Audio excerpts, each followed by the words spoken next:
It's been a while, but the bofuri anime has finally returned. Definitely give a watch to the first one if you haven't already, it's here on the channel, but as for the story from here on out, now New World Online is divided into different worlds. These worlds are referred to as floors, or levels. The second season begins when Kaede's friend Risa tells her about the announcement of level 4. This is good news, all they need to do is defeat the boss of the previous level and they'll be able to play New World Online in a totally new setting. Kaede is quick to log in. Once in the game, she's Maple. The Maple Tree Guild goes to check out the level 3 boss. Maple switches to her atrocity form while Kaede uses her phantom world magic to duplicate her. All of them watch in awe and fascination as multiple Maples jump the poor boss. Finally, it was time to enter level 4, so let's see what we have. From the looks of it, level 4 is a traditional Japanese-themed city. As it turns out, it's always nighttime at level 4. The group splits up for the time being to explore and figure out how things are. Kaede's friend Risa, who is now Sally, was exploring when Frederica, from back in Season 1, catches her off guard and then challenges her to a duel. Maple, on the other hand, comes across Mie. Remember, she's the guildmaster of the Kingdom of the Flame Emperor. When she teleports, Maple follows her and ends up in a fluffy friend's room. She then watches Mie adorably play with all of her fluffy creatures without a care in the world. Disclaimer here, she has no idea that Maple is watching her. When she realizes there's an awkward pause, but Maple joins in on the fun. She also reassures her that whatever happens, she won't tell anyone about her fluffy enemy creatures.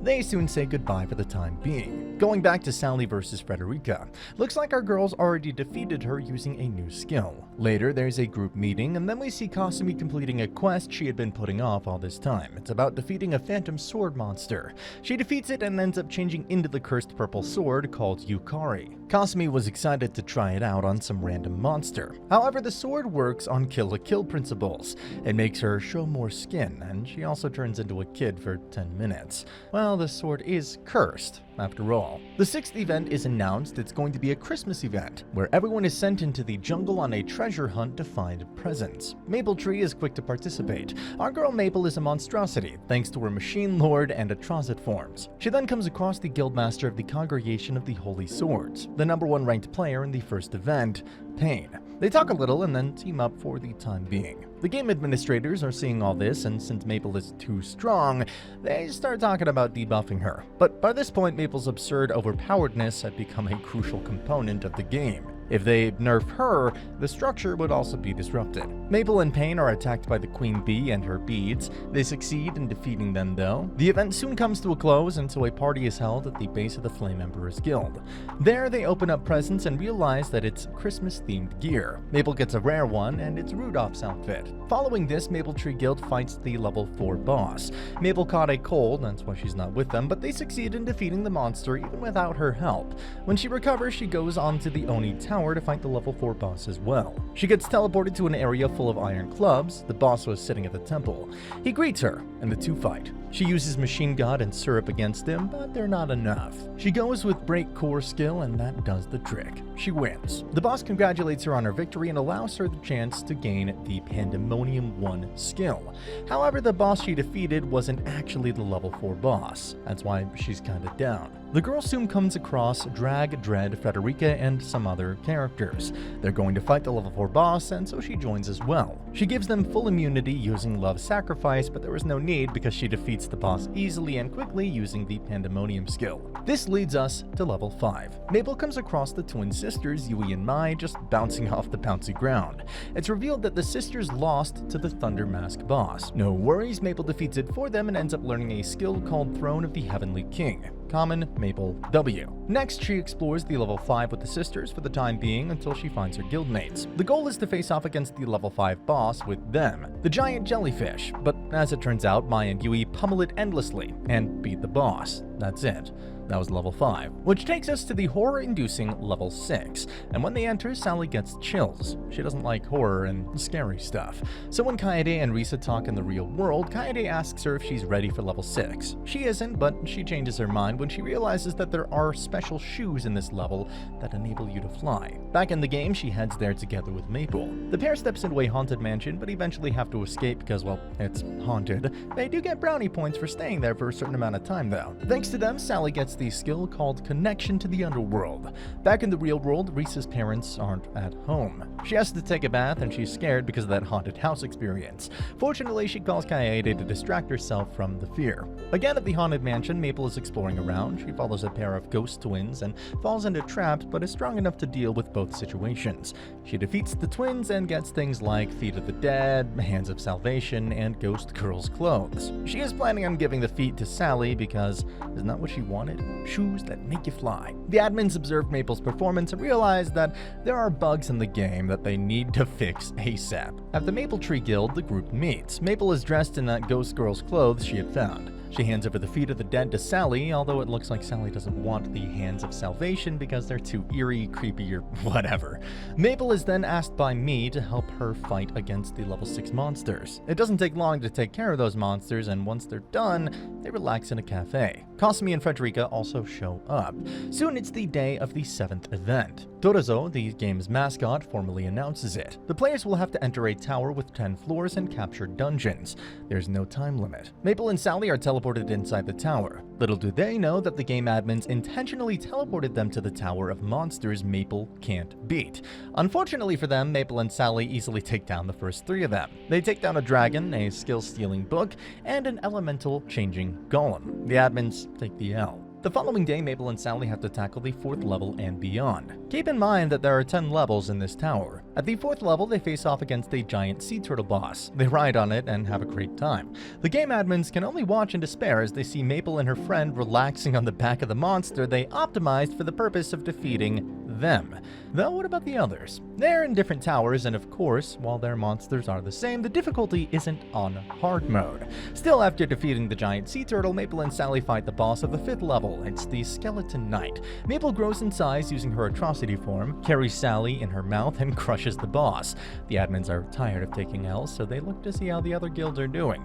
The Holy Swords are up against the boss of the 6th level, while the Flame Officers are on the 7th level. Maple Tree Guild comes together for a brief meeting before ascending to the next levels. They learn that the Holy Swords have made it to the 8th level. Soon Flame Emperors and Maple Tree also reach the 8th level, but Holy Swords did it the fastest. At the 8th level, Sally and Maple are up against the giant chameleon. The chameleon has a potent sleep ailment, which makes Maple less effective.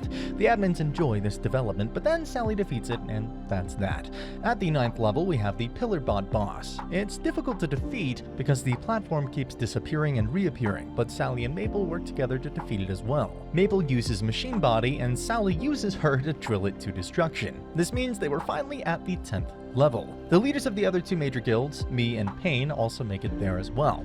Now the admins are hopeful that this is where Maple gets defeated. After all, at the 10th level, Maple and Sally are going to face the single most powerful boss ever created in the game, the Antler Knight. It possesses insane speed and power, but you know how it is, guys. Maple and Sally defeat it as well. In the end, the Holy Swords are the first to clear the tower. Then you have the Flame Emperors, and finally, Maple Tree. Following the event, Maple and Sally rest. Sally has acquired the water manipulation skill, while Maple now possesses the Unbreakable Shield. The Maple Tree Guild later takes on the boss of level 6, the Giant Spectre. They beat it together, and that brings us to level 7. This level has a monster taming theme, so you can tame monsters using a special ring. But you can't tame more than 1 monster, and if you've already tamed a monster to begin with, you can't tame a second one at all. Game mascot Dorozo also mentions that the 8th event will be announced soon, and if you have tamed a monster in the event, you will have an advantage. The Maple Tree Guild is ready to go all in on taming monsters, so it's time to learn more about the monsters and the biodomes they come from. The guildmates go their separate ways for the time being. They're all going to tame a monster before the event begins. Cosme goes to tackle a newly added quest at level 4, while Maple helps the twin sisters Yui and Mai. They're after a pair of teddy bear companions, but try as they might, the bears always outrun them. Iz from the Maple Tree Guild enters the chat and gives them bunny-themed accessories that would raise their speed stats. She also wanted to give them potions, but there wasn't enough ingredients. Maple decides to go get said ingredients. As for the sisters, Yui and Mai, they explore level 7 and end up finding that the bears have been binded by a Trent. They try, but can't win. When they ask for Cosme's help, she tells them that although she can relate, she can't help. She already has her hands full. Maple, on the other hand, has to deal with the tentacles of a giant octopus during her search for the ingredients. She, of course, devours it all and ends up with a skill to produce tentacles. In the end, Yui and Mai win against the Trent, and Kasumi deals with her quest. Yui and Mai now have twin bears as their companions, while Kasumi has Haku, the snake. Though there are still a few in the Maple Tree Guild who haven't tamed a monster yet. We're talking about Iz, Chromie, and Kaede. Kaede fights against a monster called the Mirror Slime. The name is intentional considering how this monster has the ability to mirror their opponent and transform into a worthy opponent, but Kaede is a competent young man. He defeats it, makes it his companion, and also renames it So. Meanwhile, Maple and me from the Flame Emperors tag along with Iz in exploring the various areas of level 7. It's for a quest, and thanks to clearing said quest, she gets herself a spirit monster companion, which she names Faye. It's one hell of an adventure. Then, all that's left is Chrome. He clears a quest and gets himself the armor monster companion called Necro. He can even equip the monster onto himself. Later at the Maple Tree Guild, they show off their new companions and enjoy snacks. By the way, Maple and Sally already had their monster companions, in case you didn't watch the first season. Their companions, Syrup and Oboro, are both mythical beasts who hatched from hidden eggs. Soon Frederica shows up out of nowhere, as usual, and challenges Sally to a duel. She's going to totally win and show off her new cute companion. Sally accepts the duel, quickly defeats her, and then returns back to her guild headquarters. Frederica's monster is a little chick named Notes. He's cute, I won't lie.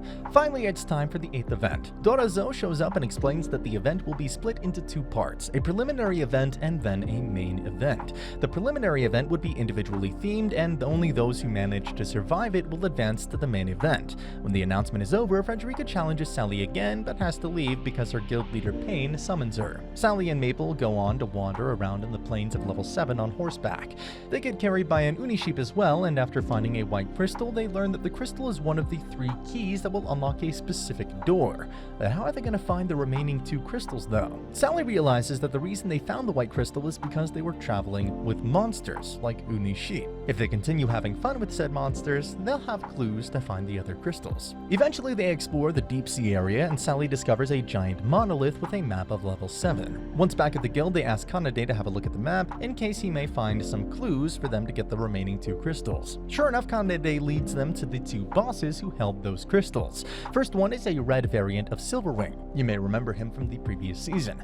He was the one guarding the eggs of Syrup and Oboro. They defeat the monster and get a green crystal called Green Key. Next, they go to a dark and kind of cloudy sky area where they all work together to defeat the Wind Golem. Thanks to this victory, they have the red crystal, also called the Red Key. Now they had all 3 keys and were ready to open the door, and it leads them to a calm and tranquil place where Syrup and Oboro are quick to rush to a small pond. And what's this? Both Syrup and Oboro start evolving. Maple and Sally return to the guild base with the evolved forms of their companions.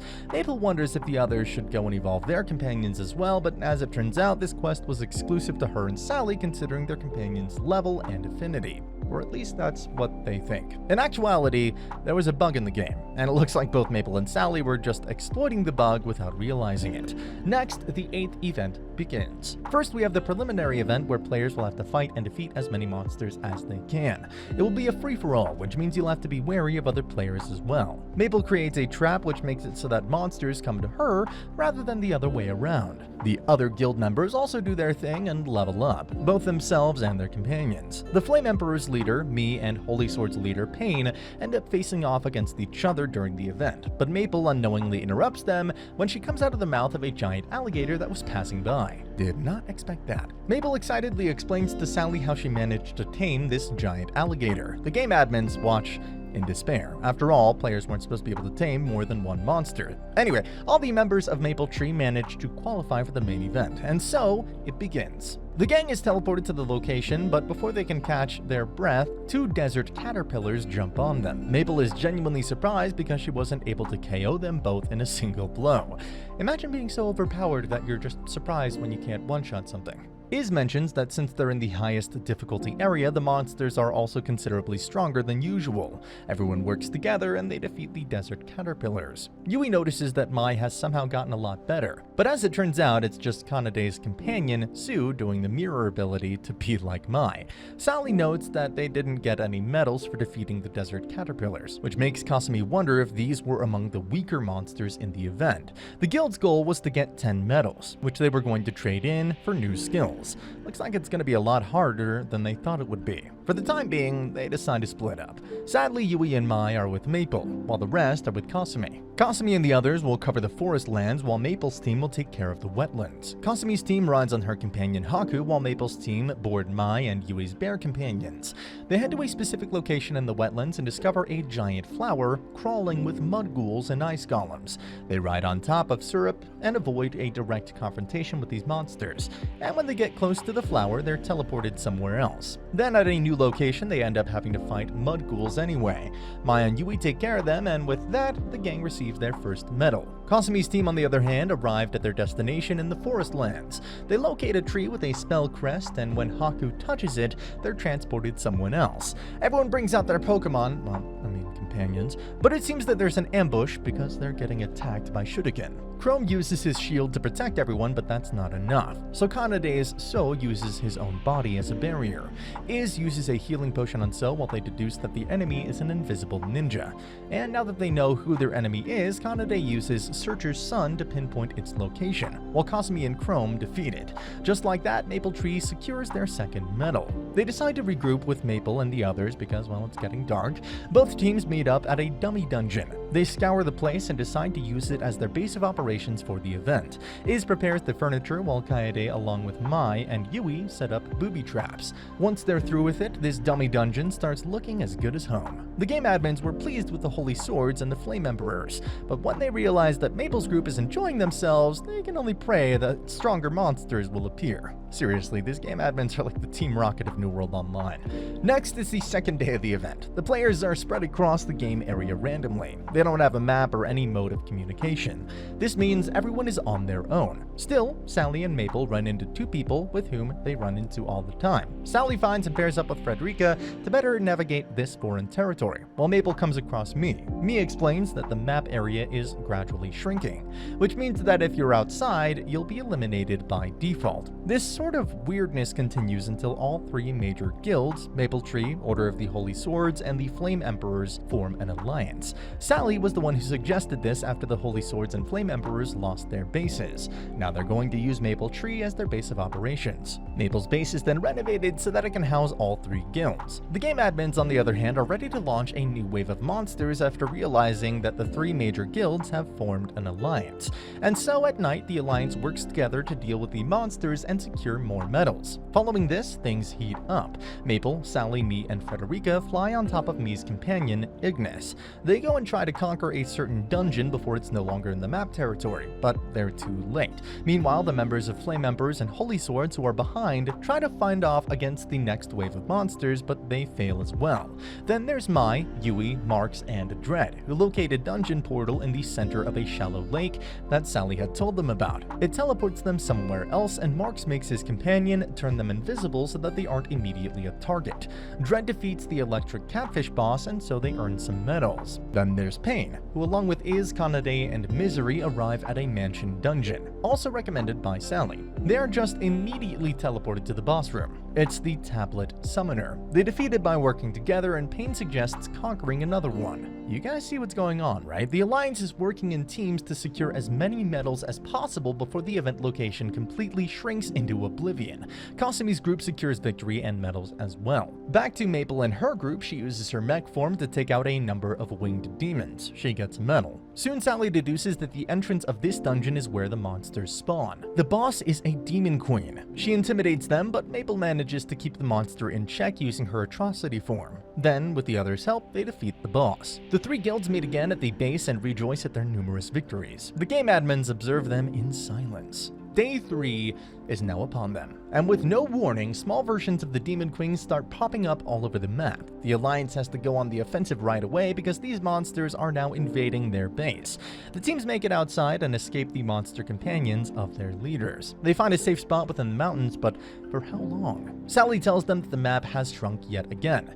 It's shrinking in real time. For the time being, Iz sets up traps as always. But before there's a return on investment, the final boss, named Cthulhu, arrives and stirs everything up. I mean, he literally summons meteors from the sky. Looks like the devs just wanted to copy Madara's planetary destruction. Maple tries to keep everyone safe using the Aegis, but it's not enough. Many of them perish. The Alliance splits into their respective guilds to work better. Maple and her group take on the final boss, but how? Sally notices that there is a glowing spot, and judging from every video game I've ever played, that's gotta be the weak spot. So they clone Maple in her atrocity form. She climbs up the boss's body to devour it. As for the rest of the guildmates, Mai, Yui, and Chrome are riding on top of the main Maple while she herself is on Cthulhu. The twin sisters jump Cthulhu where Chrome watches their backs. Doesn't take them long to bring the big boss to his knees. On the other hand, they have Kasumi, Kanade, Sally, and Iz riding atop Kasumi's companion Haku. They carry out an onslaught from their side as well. The big boss is now angry. He retaliates, which causes Maple to go back to her base form. The big boss then also brings down a few more meteors. This time Kanade protects them with his spells. But then, just before it makes its escape, the boss fires off a laser and flees. Little does it know Maple in her mech form and Sally are on its back. At the forest, it fires off a laser again, and this brings Maple back to her original form yet again. Meteors show up again as well. Luckily, the Flame Emperors and the Holy Swords arrive just in the nick of time and attack the big boss together. They weaken it just enough so that our girl Maple can land the final blow. And with that, the big boss Cthulhu is defeated. Game mascot Dodozo pops up and tells them to look forward to the 8th level's opening. The game admins are kinda down because their alpha monster was defeated. They now have to award 5 medals to all those who survived and also modify the stage for the next level. It's a lot of work to do. Hopefully they'll get a pay raise and some better treatment. Lastly, Sally and Maple talk about their haul at the Maple Tree Guild base. The two girls end up going on a trip to sort of see and explore when they're targeted by a new set of players. But that is a story for another time. This was it for the 2nd season of Bofuri. I hope you enjoyed it, and let's hope they pump out the next one soon. And that's the end of the video. As always, if you liked what you saw, subscribe to the channel. I'll be uploading a lot of videos just like this, so I'll see you at the next one.